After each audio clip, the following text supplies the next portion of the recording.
Get ready for an incredible, rich and flavorful venison sausage ragu recipe that you are going to love. It's one of the new recipes from my brand new book, and I'm going to show you how to cook this rich, hearty and absolutely scrumptious dish that's perfect for cozy dinners, midweek meals and special occasions too. Hey, I'm nutritionist Scott Baptie and welcome to my Food for Fitness kitchen. In this video, I'm really excited to show you how to make another recipe from my brand new recipe book which came out last week.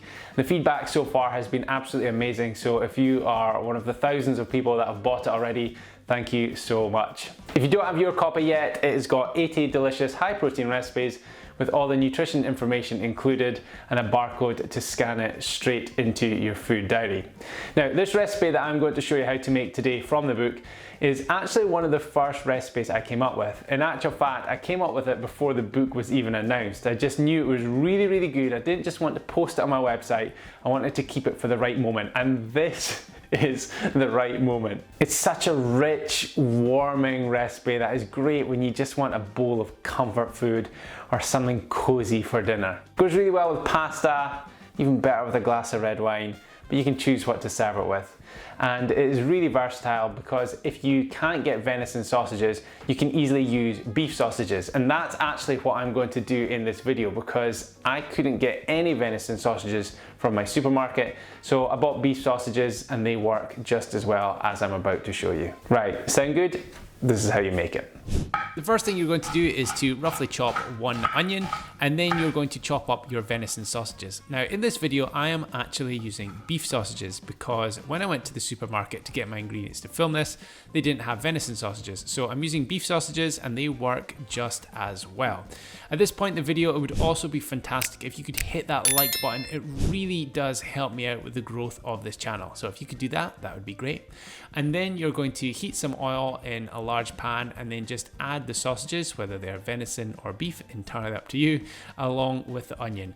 And then you want to gently fry that on a medium heat for about 10 minutes or so until everything starts to go a yummy brown color and the sausages are beginning to crisp up a little bit and everything is smelling delicious. Now, don't worry if the sausages aren't entirely cooked through at this stage because they will finish cooking once you add the liquid ingredients to make the sauce. But anyway, once they're pretty much cooked through, you're going to add your garlic clove just at the end and fry that for a further 30 seconds to a minute. Then you're going to add a can of chopped tomatoes along with a jar of salsa. I'm using hot salsa because I like the little bit of heat in this recipe, but you can easily do it with mild salsa if you don't like food to be too spicy. Then add some sun-dried tomato pesto. I absolutely love this little ingredient for adding a richness to sauces, along with some rosemary and then salt and pepper to taste. Once you've added all of the ingredients to the pan, mix it all through nice and thoroughly, and then you want to reduce the heat again, probably to about a medium to low, and then you're going to simmer for about 15 minutes until the tomatoes break down.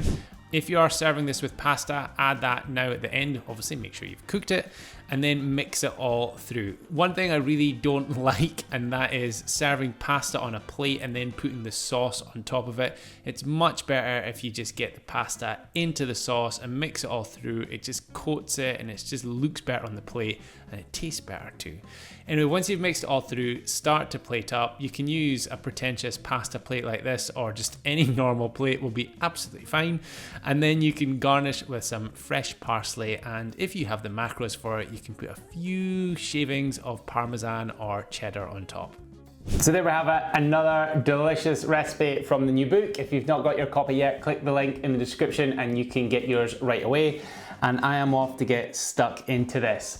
As always, thank you so much for watching. If you haven't had a chance to do so already, please do click that like button. It really does help me out with the channel and it means you're more likely to see these videos in the future. And if you've not subscribed yet, click the subscribe button. It's absolutely free and it just means that you will get notified when I post a new high protein recipe so you don't miss out. Thanks again for watching. I'll speak to you later. Oh, by the way, I'm not going to try and eat the pasta in front of the camera, so if you're waiting for that part, you're going to be disappointed because it will go everywhere. I'm just going to try the meat. Right, speak to you later.